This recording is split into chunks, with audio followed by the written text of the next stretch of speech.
Vamos ficar de pé e vamos abrir as nossas Bíblias no livro de Atos.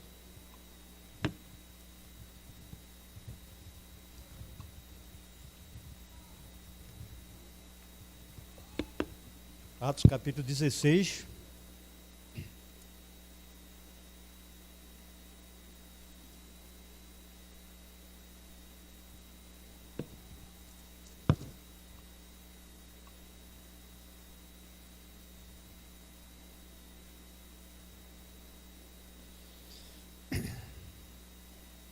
Nós vamos ler a partir do versículo 19. Atos 16, a partir do versículo 19.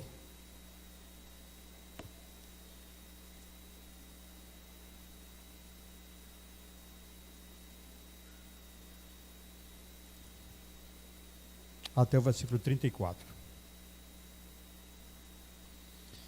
Paulo e Silas açoitados e presos. Vendo os seus senhores que se lhes desfizera a esperança do lucro, agarrando em Paulo e Silas, os arrastaram para a praça, à presença das autoridades, e levando-os aos seus pretores, disseram: esses homens, sendo judeus, perturbam a nossa cidade, propagando costumes que não podemos receber nem praticar, porque somos romanos. Levantou-se a multidão, unida contra eles, e os pretores, rasgando-lhes as vestes, mandaram açoitá-los com varas. E depois de lhes darem muitos açoites, os lançaram no cárcere, ordenando ao carcereiro que os guardasse com toda a segurança. Este, recebendo tal ordem, levou-os para o cárcere interior e lhes prendeu os pés no tronco. Por volta da meia-noite, Paulo e Silas oravam e cantavam louvores a Deus, e os demais companheiros da prisão escutavam. De repente sobreveio tamanho terremoto que sacudiu os alicerces da prisão. Abriram-se todas as portas e soltaram-se as cadeias de todos. O carcereiro despertou do sono e, vendo aberta as portas do cárcere, puxando da espada, ia suicidar-se, supondo que os presos tivessem fugido. Mas Paulo bradou em alta voz: não te faças nenhum mal, que todos aqui estamos. Então o carcereiro, tendo pedido uma luz, entrou precipitadamente e trêmulo prostrou-se diante de Paulo e Silas. Depois, trazendo-os para fora, disse: senhores, que devo fazer para ser salvo? Responderam-lhe: crê no Senhor Jesus e serás salvo tu e tua casa. Lhes pregaram a palavra de Deus e a todos de sua casa. Naquela mesma hora da noite, cuidando deles, lavou-lhes os vergões dos açoites. A seguir foi ele batizado e todos os seus. Então, levando-os para a sua própria casa, lhes pôs à mesa e com todos os seus manifestava grande alegria por terem crido em Deus. Amém. Os irmãos podem assentar e nós vamos curvar as nossas cabeças e vamos pedir que o Senhor nos oriente. Pai, agradecemos o privilégio de expor a Tua palavra nesta noite. Reconhecemos o quanto somos fracos, pequenos e ignorantes e pedimos que o Teu Espírito Santo nos instrua para que as lições tiradas desse texto contribua para uma vida diferente diante do Senhor, para assim cumprir a nossa missão, o nosso chamado, para propagar a Tua a tua palavra. Ajuda-nos, orienta-nos e fala ao nosso coração nesta hora, através da tua palavra. Pedimos no nome de Jesus. Amém.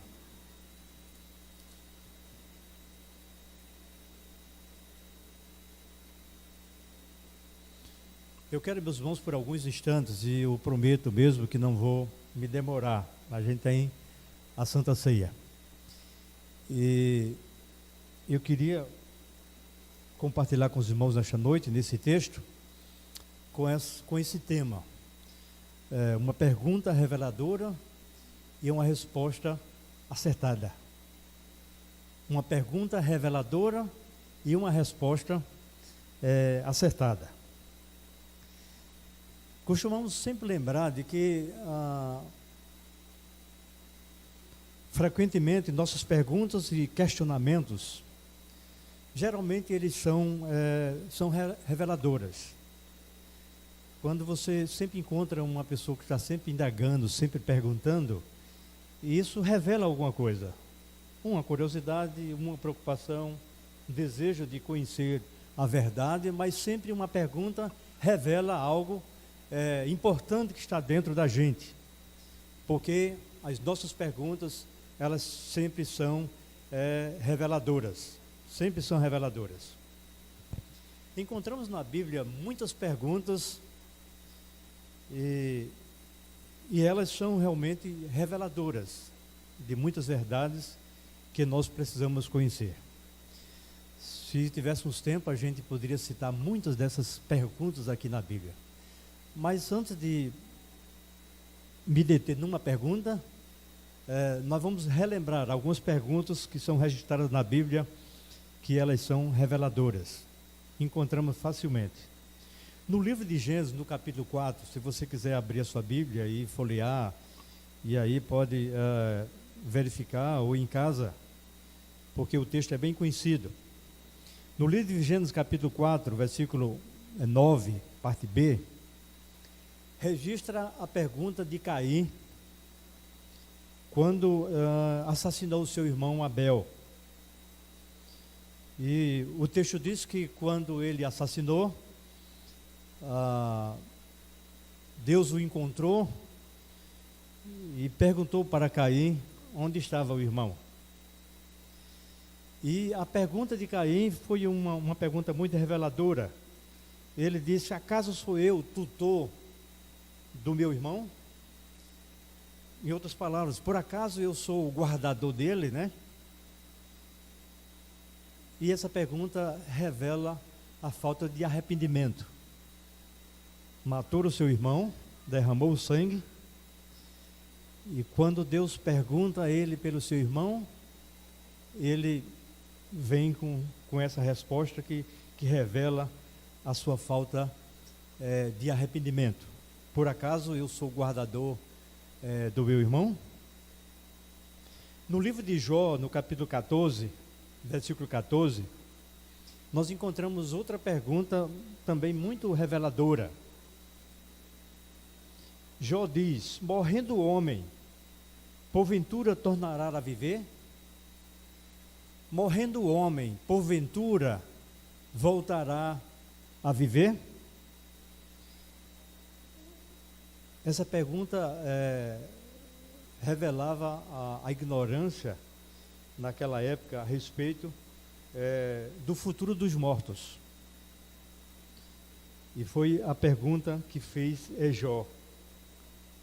Morrendo o homem, porventura tornará a viver? Havia muita ignorância, muita falta de conhecimento e muita inquietação e confusão. E, na verdade, eles não sabiam realmente o futuro dos mortos. Em Gênesis capítulo 44 também, registra outra pergunta que é por demais reveladora. É a pergunta de Judá, um dos filhos de Jacó. Todo mundo conhece a história dos filhos de Jacó, a história de José. E antes deles irem para o Egito, onde lá ficaram por aquele tempo todo, né? Onde depois Deus retira através de Moisés o povo lá do Egito. Mas eles foram para lá porque houve uma seca, houve falta de alimento, e Jacó mandou os seus filhos buscar alimento no Egito. A gente sabe a história, só estou relembrando para vocês. E eles foram a primeira vez e voltaram para abastecer com alimento. E a gente sabe da história que, na verdade, quem estava como governando o Egito era o irmão, que eles próprios tinham vendido como escravo. E José fez toda aquela maneira para que eles não reconhecessem, e mandou eles de volta, botou dinheiro nos sacos, mas exigiu que trouxessem um outro irmão que estava lá, que era um Benjamim, o mais novo. E quando os empregados instruídos foram lá buscar, então encontraram o dinheiro e algum objeto, como se eles tivessem roubado, e eles não fizeram aquilo.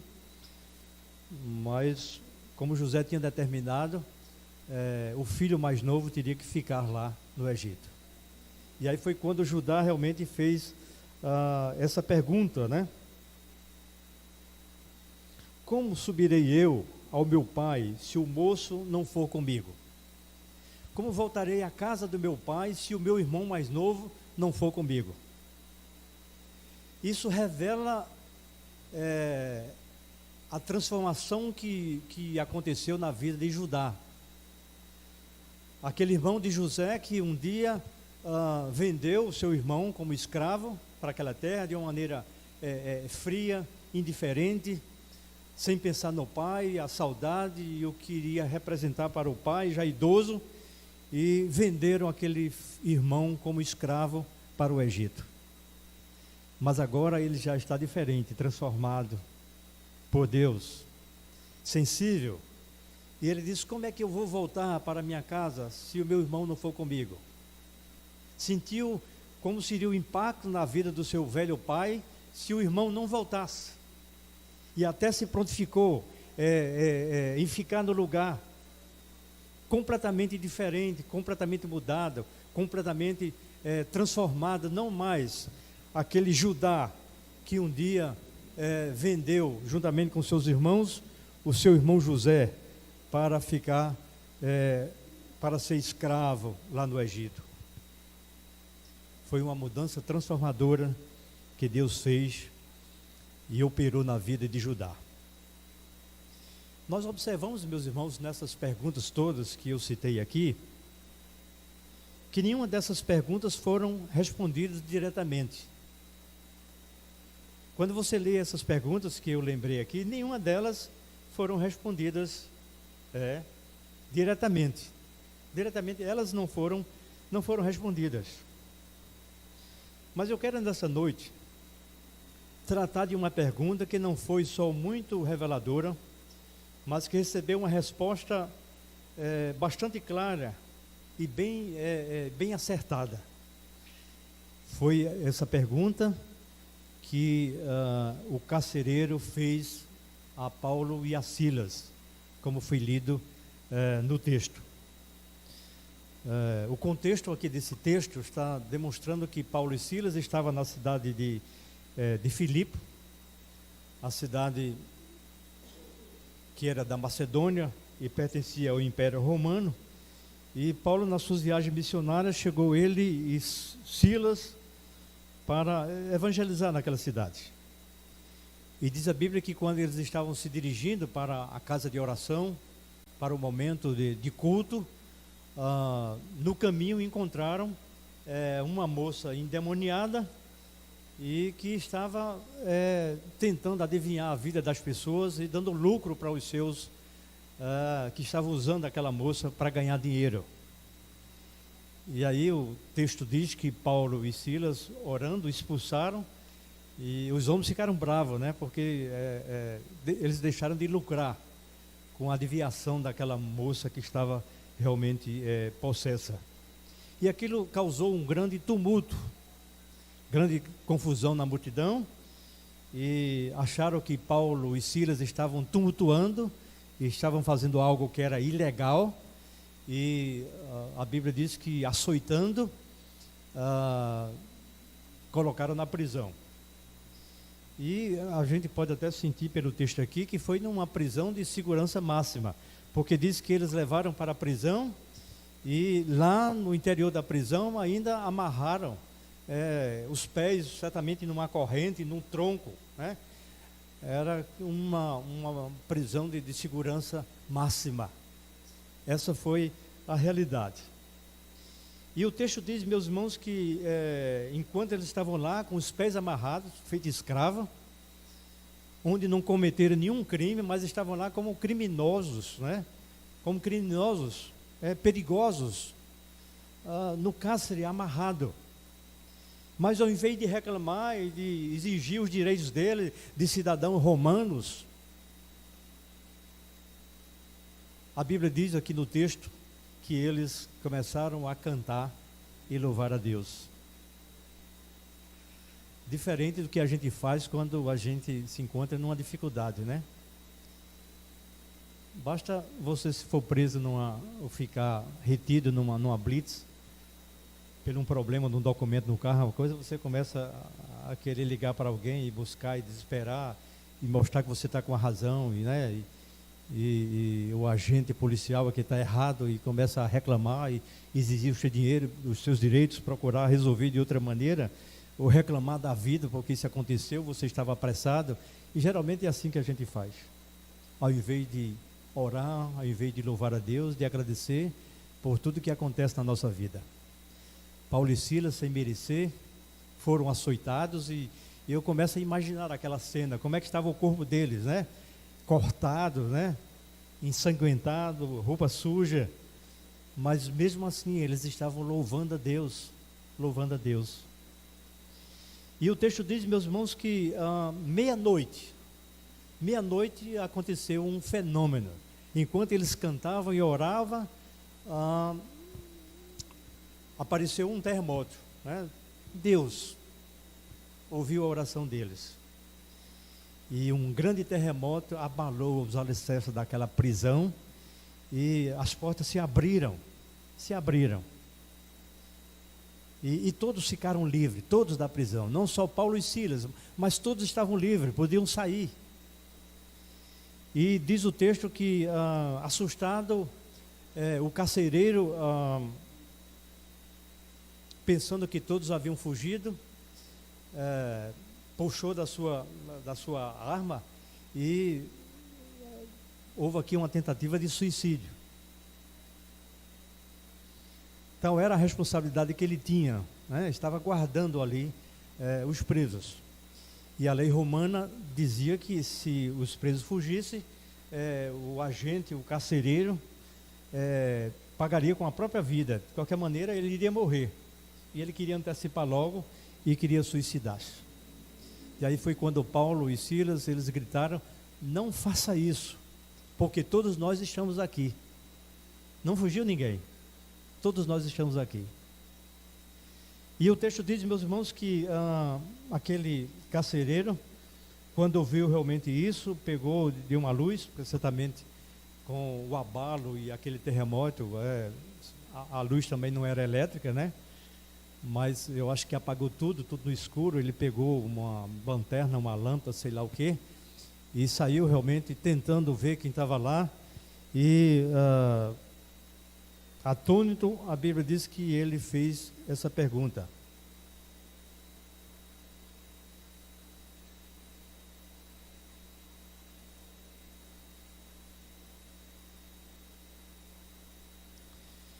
que devo fazer para ser salvo?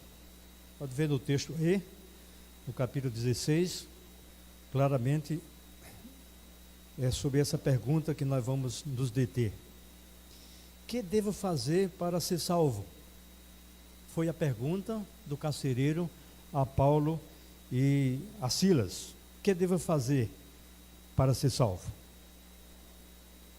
O que revela essa pergunta e por que continua sendo acertada a resposta que ele recebeu? Essa pergunta, ao longo do tempo, ela continua sendo uma resposta muito acertada. muito acertada. E revela muitas coisas que eu quero rapidamente conversar com os irmãos a respeito dessas coisas aqui, desta noite. A pergunta do carcereiro revela que sua consciência estava desperta, pois ela advertia que ele estava em perigo, e essa advertência fez com que ele buscasse ajuda. A sua resposta, a sua pergunta disse: que devo para ser salvo? Ele tinha consciência de que estava perdido, que ele precisava ser salvo. Essa consciência é uma coisa que sempre a gente está com ela, e alguém já disse que a maior carga que a gente leva é a nossa consciência, né? A carga mais pesada que a gente leva é a consciência. A coisa é muito boa quando a gente coloca a cabeça do travesseiro e você pode dormir com a sua consciência tranquila, independente das circunstâncias, daquilo que aconteceu ou que está para acontecer. A sua consciência é tranquila. E a consciência do carcereiro dizia alguma coisa importante. É que ele estava em perigo e que ele despertou para que ele buscasse ajuda. E daí o seu grito, a sua palavra, a sua pergunta: que devo fazer para ser salvo? O que eu devo fazer? A sua consciência estava desperta. Essa pergunta também, meus queridos, revela que ele tinha um conceito equivocado a respeito da salvação. Quando ele pergunta: que devo fazer para ser salvo? Isso demonstra que realmente ele estava equivocado a respeito da salvação. E é um erro muito comum, e muitas pessoas nos dias de hoje ainda cometem esse mesmo erro, querendo fazer algo para alcançar a salvação. Muitas pessoas acham que a salvação é adquirida pelo seu esforço, ou pelo jejum, fazer o bem, ou dar esmolas, né? Ou fazer penitência. E hoje eu estava assistindo um canal de televisão português, e era uma reportagem sobre o Natal na Ucrânia, que está em guerra, e a maioria da população confessa a igreja ortodoxa, não é a igreja católica romana, mas é ortodoxa, a mesma igreja da Rússia, né? E eles comemoram o Natal até no dia de hoje, né? É 7 de janeiro e não 25 de dezembro. E o presidente da Ucrânia resolveu se distanciar da Rússia, claro, pela guerra, e mudou o calendário e determinou que o Natal teria que ser comemorado dia 25, para se aproximar do Oriente, aliás, do Ocidente, né? E havia alguma reportagem, algumas pessoas que aceitaram, outras não. E aí passou uma reportagem de um cidadão tomando um banho no rio, mergulhando e fazendo o pelo sinal, o sinal da cruz, né? Eu nunca fui católico, nunca nem aprendi a fazer isso, né? Mas vejo as pessoas fazendo, até quando passa de frente a uma igreja, né? Nunca entendi porquê, mas né? É assim que eles fazem. E eu imaginei que aquele rapaz estava mergulhando e dizendo que estava comemorando o batismo de Jesus, um ucraniano, e mergulhando numa água gelada, certamente, né? Período de inverno agora lá, é muito frio, muito gelo, e ele estava mergulhando, levantou fazendo o sinal da cruz e dizendo que estava comemorando o batismo de Jesus Cristo. Mas muitas pessoas, meus queridos, voltando à pergunta, ainda acham que elas devem fazer alguma coisa para adquirir a salvação. E a Bíblia demonstra claramente que nós não temos de fazer nada. O que precisava ser feito já foi feito por Jesus Cristo, que deu a sua vida por nós. Não precisa você fazer sacrifício, subir no monte, a fogueira santa, dar oferta, como se a salvação você pudesse adquirir, ou cumprir alguma coisa, ter um padrão de vida moral para herdar a vida eterna. E nada disso adianta, porque a salvação é de graça. Jesus já fez o que devia fazer. Cabe a nós apenas crer. Crer no seu sacrifício. É a única coisa que a gente pode fazer. Crer. É um erro comum fazer alguma coisa para alcançar a salvação. A resposta de Paulo e Silas foi e continua sendo acertada. Ele aponta para o Senhor Jesus Cristo. Qual foi a resposta de Paulo e Silas? Crê no Senhor Jesus Cristo e serás salvo tu e a tua casa. Vamos dizer todos? Você pode dizer isso na rua amanhã, né? Crê no Senhor Jesus Cristo e serás salvo tu e a tua casa. E a gente pode dizer isso a tanta gente aí na rua, ao motorista do Uber que você pega, do ônibus, né, da cidade, com quem, né? Crê no Senhor Jesus Cristo e serás salvo tu e a tua casa. E eu creio que quando fala de casa, fala de família. E no meio daquela família há crianças também. E eu tenho certeza que naquela noite, quando eles foram batizados, muitas crianças foram batizadas também, porque a família tem criança. E criança foi batizada também. Crê no Senhor Jesus Cristo e serás salvo tu e a tua casa. Essa pergunta é acertada, foi acertada e continua sendo acertada, porque ela aponta para Jesus Cristo. Jesus Cristo, que é o único meio pelo qual nós temos a salvação. E quando o texto fala aqui, crê no Senhor Jesus, está falando de um Jesus que a gente pode lembrar, de um Jesus que é humano, um Jesus que tinha fome, que tinha alegria, um Jesus que brincava como criança, um Jesus que foi carpinteiro, de um Jesus que viveu com seus pais ali na Galileia, que trabalhou na carpintaria com o seu pai, que brincava e que tinha irmãos, um Jesus realmente humano, que viveu ali obedecendo aos seus pais humanos, Maria e José. É o texto que nos lembra. Mas quando diz crê no Senhor Jesus Cristo, Jesus lembra isso, mas quando fala de Senhor, está falando no Deus. Jesus é Senhor, do Deus que se encarnou, que deixou a sua glória para vir aqui e dar a vida por nós. Portanto, meus irmãos, essa pergunta continua sendo acertada porque ela aponta para Jesus. E eu acredito que todos nós devemos, na nossa vida, com o nosso chamado para proclamar a salvação, de sempre responder essa pergunta apontando para Jesus, que é o único meio, o único meio. Não é a doutrina da igreja, não é a denominação, mas é Jesus, Ele é o único Salvador. Hoje nós vivemos um momento assim de muita crise no mundo, aqui no Brasil. A igreja do Senhor passa por um momento de crise. Há muita gente aí desapontada, muita gente decepcionada, muita gente que não vem para a igreja pelas dificuldades, pelos escândalos, pelos problemas, pelos desvios doutrinários, e que isso não é causa para que ninguém realmente deixe a igreja. Eu sempre digo que apesar das dificuldades, dos problemas que muitas igrejas enfrentam, a igreja é a noiva de Jesus.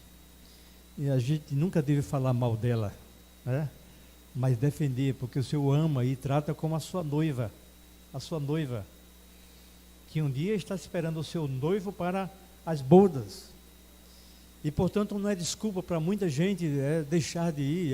Eu vejo muita gente, e parentes meus, e que quando a gente conversa e começa a bater um papo e pergunta por que não está indo para a igreja, porque isso, começa a apontar uma série de coisas, tudo isso é desculpa para deixar de vir à igreja. Mesmo com dificuldade, com problemas, a igreja é o melhor local, né? Para a gente criar os filhos, para louvar a Deus e para ser treinado, para proclamar que Jesus é o único meio, é o único caminho que nós devemos seguir. Crê no Senhor Jesus Cristo e serás salvo tu e a tua casa. Só através de Jesus é que somos salvos. Só Jesus é o caminho, esse caminho que nós devemos seguir para obedecer o chamado do Pai. Que Deus nos abençoe e que possamos nesse ano que se inicia, sermos diligentes em comunicar Jesus e dizer para o mundo: só Jesus salva, só Jesus salva. Ele é o caminho, Ele é a vida, vida abundante, é a verdade que devemos conhecer, o caminho que devemos seguir e a vida que devemos ter. Que Ele nos abençoe. Amém.